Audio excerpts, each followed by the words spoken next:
talk back, break the rules, crack some inappropriate jokes in front of an ambassador. When I get demoted, it'll be because I earned it. Coming up, Mariner puts her recent promotion to lieutenant in jeopardy by purposely taking insubordination to the extreme. You doing a systems check? Nah, I'm trying to find a way to diffuse heat conduction by a few nanojoules. Oh, some ensign just came through here doing the exact same thing. While Ensign Rutherford's efforts to earn a promotion to lieutenant gets derailed by an equally eager crew member.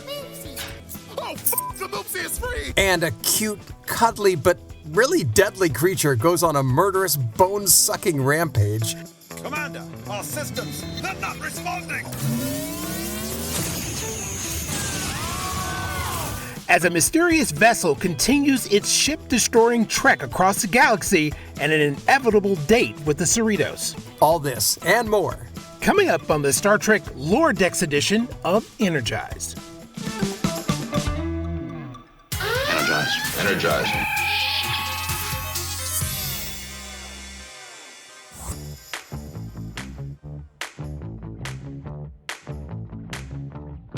This week, a cuddly, bone-sucking creature sets its sights on Mariner and Ransom. But will her misguided quest to get demoted get them both killed? Here's a warp speed recap of Season 4, Episode 2 of Star Trek Lower Decks. I have no bones, yet I must flee.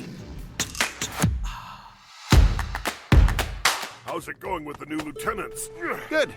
Except for Mariner. She thinks she knows the score, but trust me, she won't be my problem for long. Just heard him bragging to Shax that he's messing with me. What? I'm gonna talk back, break the rules, crack some inappropriate jokes in front of an ambassador. When I get demoted, it'll be because I earned it. I've given these sweet creatures a safe home. What about this little guy? He doesn't deserve to be in your f***ed up hobby. Hobby? The Moopsie is Narja's favorite. Moopsie. Haha, Mariner, it's not our place to judge the menagerie. We're just here to collect the humans. No, you're here to collect humans. I'm here to be human, which means calling bullshit when I see it. Moopsie. Oh, the Moopsie is free! Whatever shall we do? The Moopsie drinks your bones! How does something drink bones? Holy f***! Run! Run for your lives! All right, Steve, so Episode 2 of Star Trek Lower Decks begins where we left off with the Klingons. Right. A mysterious ship out in space somewhere is wreaking havoc, and it really does pick up right where it left off, because now we're in some lower decks of a Romulan ship, and these two Romulans are planning to, overtake the sub-commander. Why do we always get cleanup duty when they've tortured a Reman? They leave behind the biggest mess. Sub-Commander Vrek takes pleasure in our misery. And it's hysterical because they're like, I'm going to do it. No, I'm going to do it. And I have the better plan. I have the better And they're called to the bridge, like we saw with the Klingons. And apparently this same ship is there. And it does the same thing that it did to the Klingons. It just tears right through them. Not before it disables all of their systems and all their defenses. Yeah, so I'm really piqued, because you know what's going to happen down the line. At some point, this ship is going to engage the Cerritos. Commander, our systems, they're not responding! That's impossible. Fire disruptor! No, it's true. Our shields are deactivating. Go to cloak!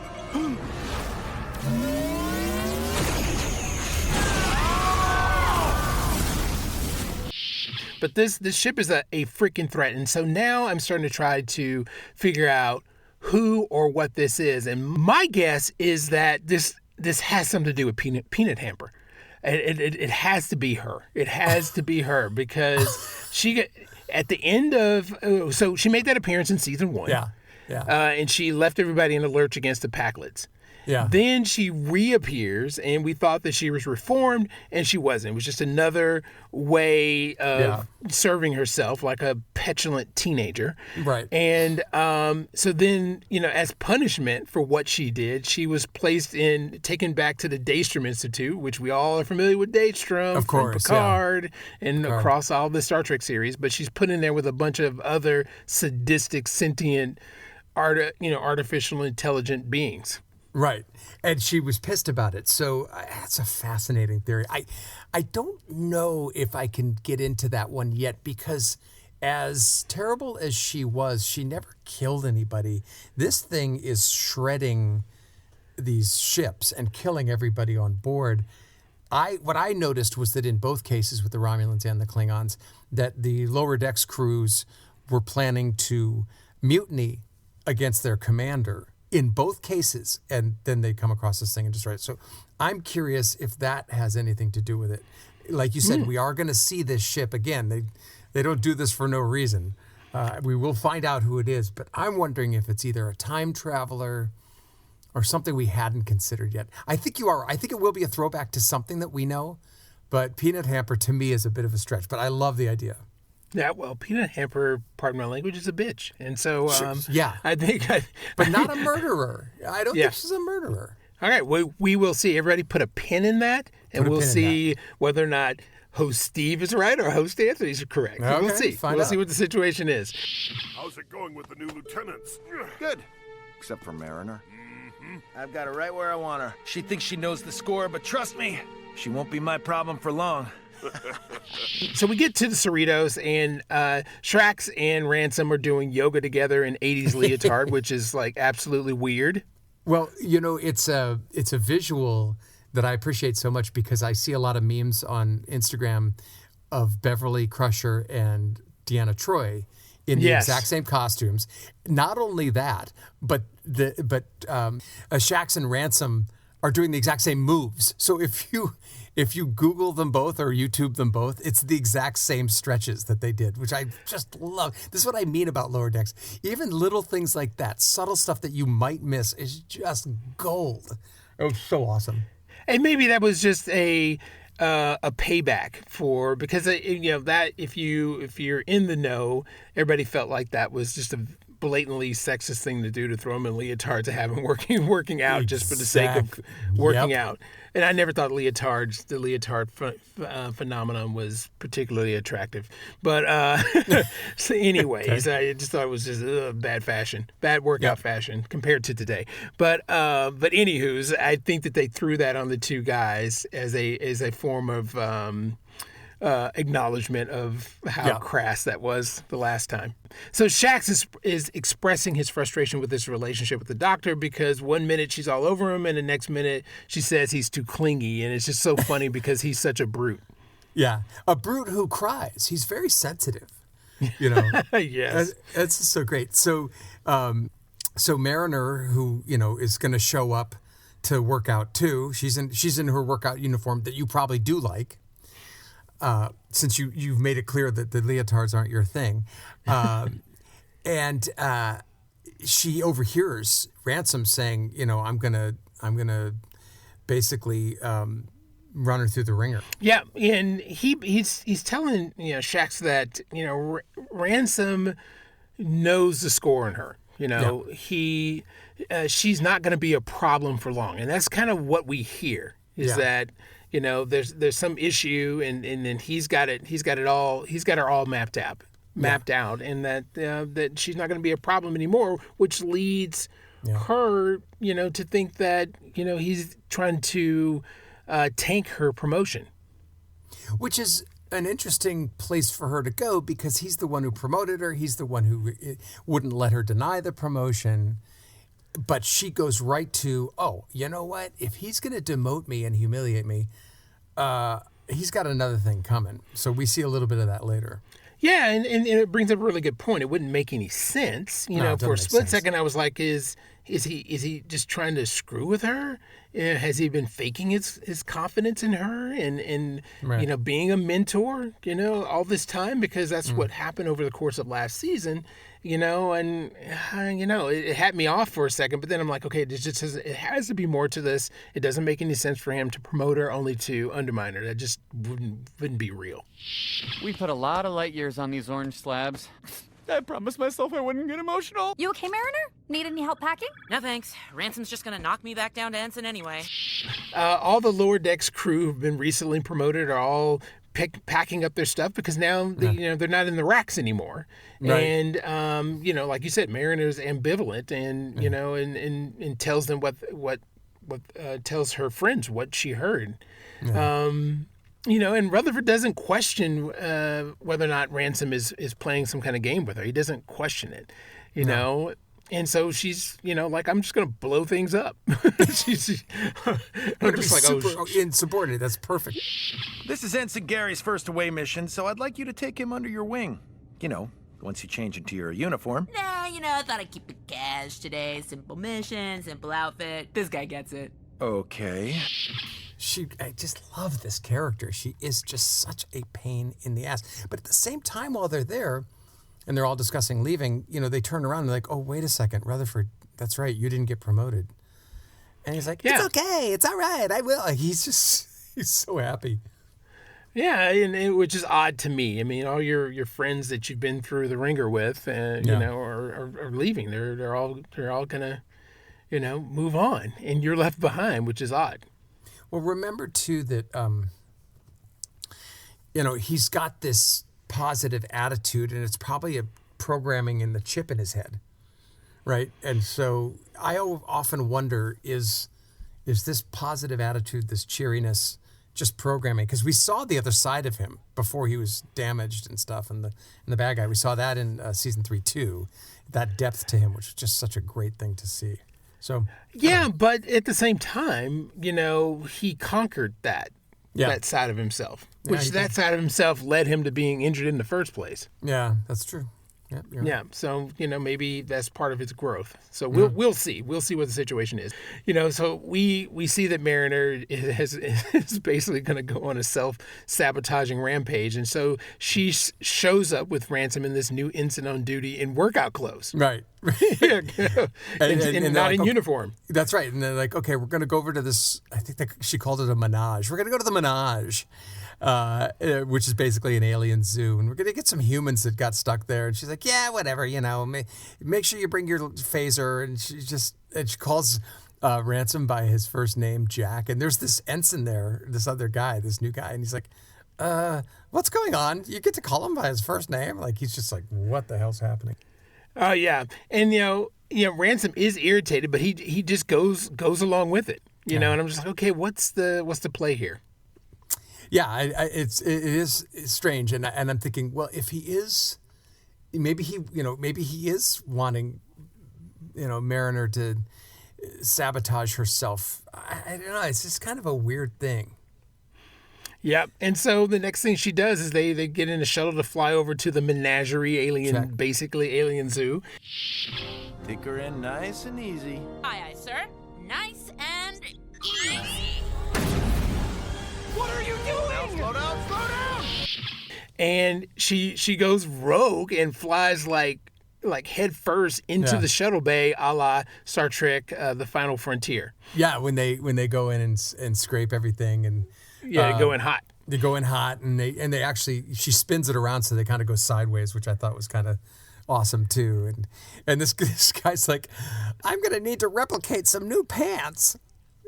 Yeah, so great. He's just terrified of just like, okay, little guy, And once again, Ransom, looks irritated but brushes it off like it's nothing, nothing happened, And she just continues to up the ante. She insults the curator of this zoo, right? Who refers to himself in the third person constantly. I love that about that guy.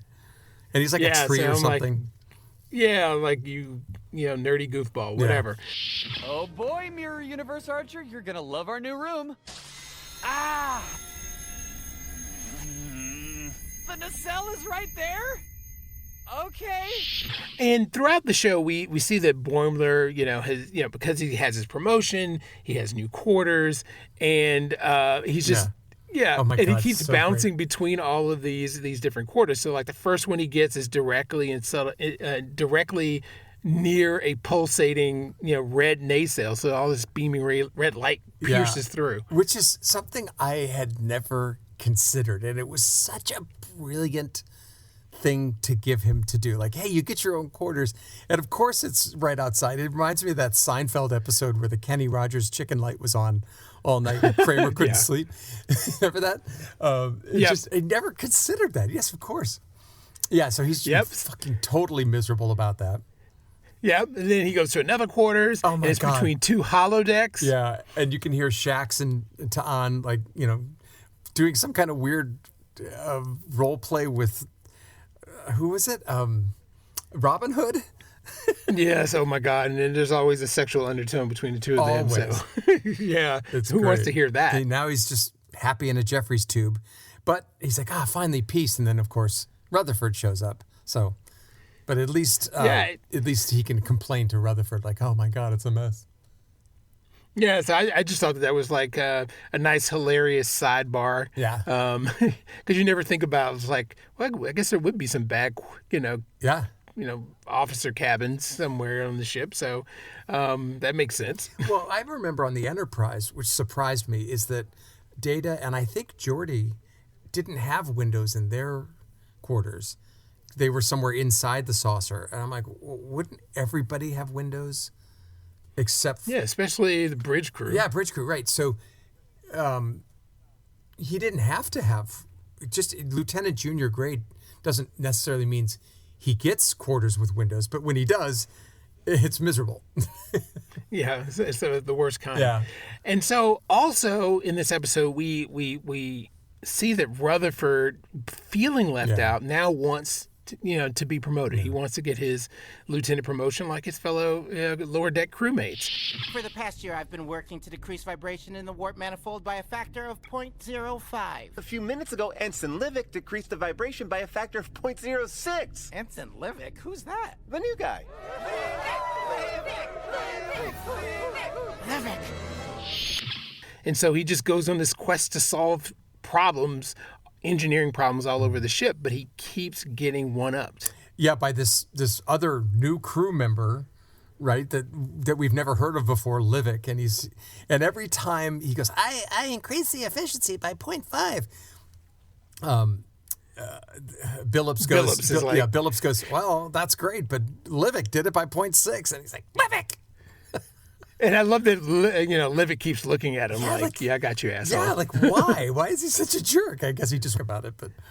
Well, I mean, that's reality. You always have somebody in the group who takes it, makes, advancement personal. Yeah, I'm going to do this at the expense of you and everybody else. I'm going to step on you, crush you. Yeah, there you go. For me to win, you have to lose. Yeah, and so I was just like, well, wait a minute. Well, why hasn't Rutherford been promoted? I mean, he sacrificed himself and got his memory erased temporarily when he went against the Packlets. The Packlets, yeah. He uncovered the plot with Admiral Buenamigo. I mean, he's done some really good things that should have given him a promotion. He saved the day. Yeah. Well, it's strange, and we do find out later, but for now it's great to see him trying to get promoted. Yeah. And so we go back to the menagerie, and Mariner just continues doing what she's doing. I'm just a Calamity Jane here. I'm just going to wreak havoc on everything and every person who comes my way. I've given these sweet creatures a safe home. What about this little guy? He doesn't deserve to be in your f***ed up hobby. Hobby? The Moopsie is Narja's favorite. Moopsie. Do you imprison everything you like? Of course. So they see this little cute and cuddly bone-sucking creature that's in this enclosure named Well, they don't know it's a Moopsie. bone-sucking creature. Oh. It's just a little fuff ball. Yeah. And then the guy goes, and that's Moopsie. And he goes, Moopsie. Like, it just keeps, that's all it says is its own name over and over again. Yeah, it's like crazy. Yeah. Yeah. Yeah, it's like, oh, that's cute. And then you think, okay. And so, Mariner looks in it, and I'm like, oh, she's going to let that thing out. She's going to cause trouble. Yep. And so the thing actually does get out, and we find out that it's a bone-sucking creature. It's a killer. Right. It's a stone-cold, cute, and cuddly killer. Right. And it's standing there. It's like, Moopsie. And they're like, don't move. He's like, why? What's wrong? I mean, so what? It's a cute little creature. And And it jumps on things and you see it jump on some other animal and sucks his bones out. Oh, the Moopsie is free! Oh no, your cuddliest prisoner is loose. Whatever shall we do? The Moopsie drinks your bones! How does something drink bones? Holy Run! Run for your lives! It gets into the cage of these really terrifying animals and just sucks the bones out of them until they become jelly. That was just hysterical. So funny. And then it goes, we gotta get out of here. Yeah, but it's like, whoopsie, you know? Yeah. I just thought that was funny. And so everybody's on the run. Everybody's on the run. And so Ransom thinks that Mariner let this creature out. Yeah, for sure. And so did I. And probably so did you, and so did everybody who watched the episode. I got to tell you, one of my daughters is that way. She's trouble. She loves dangerous things, and she doesn't always tell the truth. And every time something goes wrong, everyone's like, Julia. But it's not always Julia. And Mariner says, hey, I didn't let this thing out. Yeah, and you're like, I don't know if I believe you. You know? Yeah, there was a big question mark on that one. But she gets into it with Ransom over the fact that she overheard what he said. And Ransom clarifies what he meant. He's read her file and that she has a track record of doing things to undermine promotions. And that's what he meant by I'm on to her. And I'm not I'm not going to let this go down like that. And that's what he meant. Yeah. Agreed. And so when she figures that out, of course, she feels stupid. And then she starts something that we haven't seen from her, I don't think, too much of. And that is introspection. He's like, why do you always, sabotage yourself? And she's like, I don't do that. And then she's like, well, maybe I do. And she's like, yeah, why do I do that? And it's this rare moment of, again, introspection for her, which I thought was wonderful. Again, she's growing. We're seeing this character change, and it's great. Yeah. So Ransom just says no matter what, he's going to support her. And I'm like, is this some kind of Jedi mind trick? I just don't think so. At least not yet. It could be some kind of weird revenge, but I don't think so. I think he really sees himself as a mentor and wants to be a mentor for her. Okay. Well, we'll see how this we'll see how this plays out. We'll continue on this little journey. But as they're having this conversation, the Moopsie comes in through the ventilation shaft and jumps on the curator and sucks his bones out and kills him. Yep. Yeah, and which ends the question of did the curator let it out? Because they're like, maybe the curator did it to, I don't know, for whatever reason. They're like, no, it wasn't him. Yep. Can we maybe focus on the bone-drinking monster this plant guy probably set loose? You accuse Nars of Moopsie freeing? Nars would never do such a thing! Moopsie! It's chugging him! The curator gets killed. They scramble and leave Moopsie in a room that's the main control room. Right, yeah. I'm sorry. So the curator gets killed. They Ransom, the ensign, and Mariner scramble out, and they basically left him in the main control room. And Moopsie's like jumping all over the controls. Yeah, saying Moopsie, and suddenly deorbiting the entire facility. Right now, it compromises the orbit toward the planet. Yeah. And Rutherford's like, oh my God, we got to do something. Punch me. Yeah, Ransom's like, he's like, he has this wild idea, and he just tells Marin to start punching him, and you can see that every time she punches him, she's knocking out his teeth. Right, which happened to be bones. Yep. So I'm like, okay, there's obviously a plan here, but damn, yeah, we're gonna go about it that way. Mariner and taken her teeth out, but he took one for the team. Yep, or several. Yep. And so I'm just like, okay, we'll see how this plays out. You doing a systems check? Nah, I'm trying to find a way to diffuse heat conduction by a few nanojoules. Oh, some ensign just came through here doing the exact same thing. Livick. We go back to Rutherford, and Rutherford is really frustrated that Livick has outdone him on solving problems on the ship, and Tendi reassures him that they'll still be friends no matter what. No matter where they are on the ship, they're still, will always be, have that bond. The beauty of that is that and then she, as a commanding officer, his superior, she says, Ensign, stand tall. We are going to be friends, and that's an order. And he's like, yes, ma'am. And she's like, that was my first order. It was cute. Yeah, he's a trip.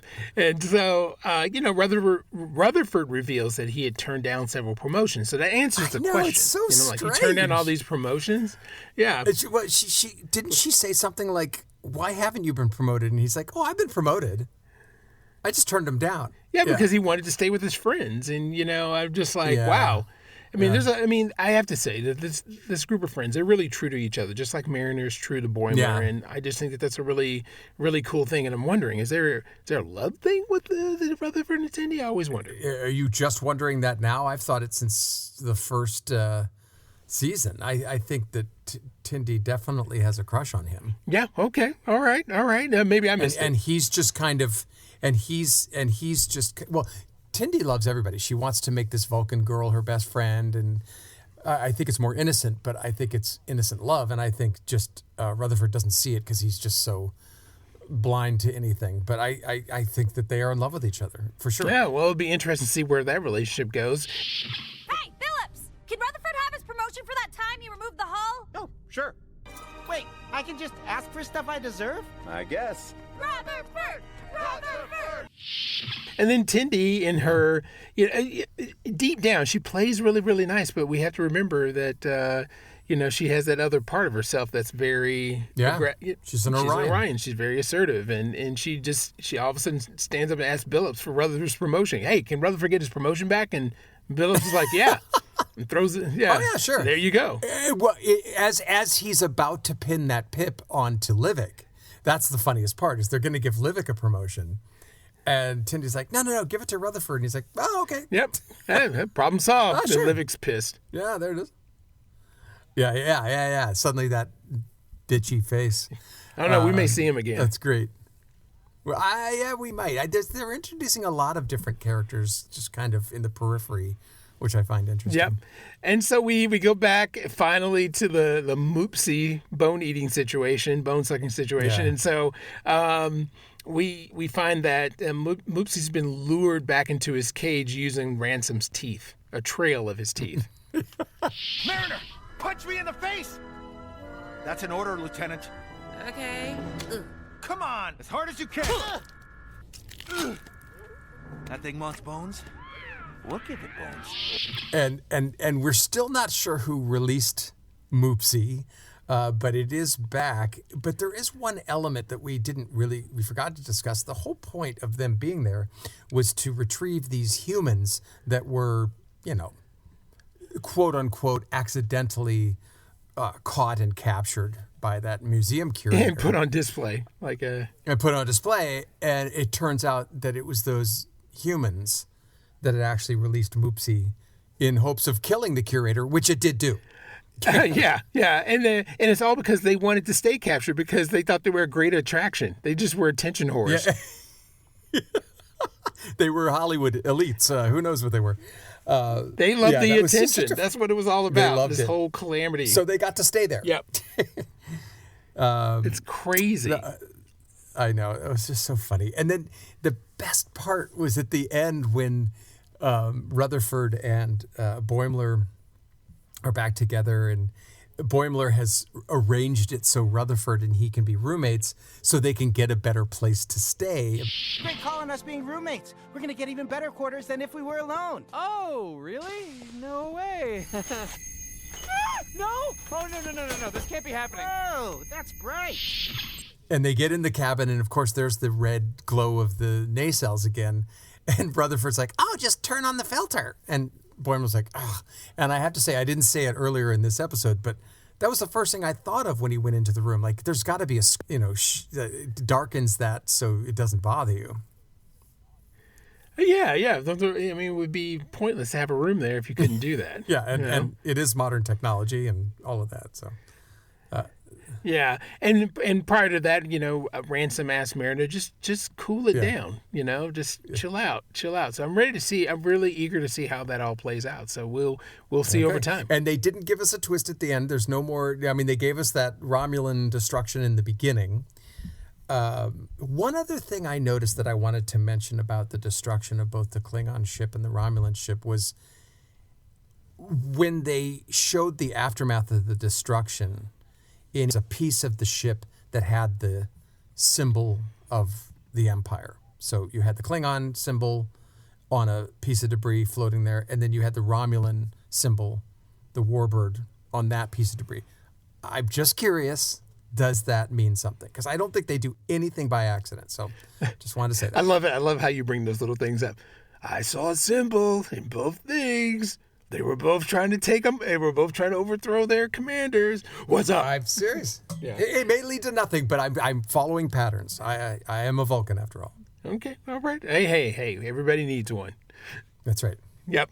So yeah, another good episode. I'm enjoying the ride. Episode. I'm enjoying the ride and just ready to see how it all plays out. And I want to know if, who this, what this who is behind the destruction of these two ships. And so we're going to get our answer eventually. And I think it's really cool. They have these episodics, but they're throwing a thread through it that's going to lead inevitably to the Cerritos, and I'm ready for it. And I think that may be the secret sauce here with what's going on in Star Trek, because we did return to episodic with Lower Decks and Strange New Worlds, but there's always some kind of through line thread that keeps us intrigued. We'll definitely see what this is. We may not see it in episode 3. We'll see, but we will definitely get there. Oh, yeah. Well, that concludes this episode of Energize, a Star Trek Lower Decks podcast. For more information on us, who we are, and what we do outside of this podcast, check us out at www.energizepodcasts.com. Well, thanks for listening. I'm Anthony McLemore. I'm Steve Truitt. Live long and prosper.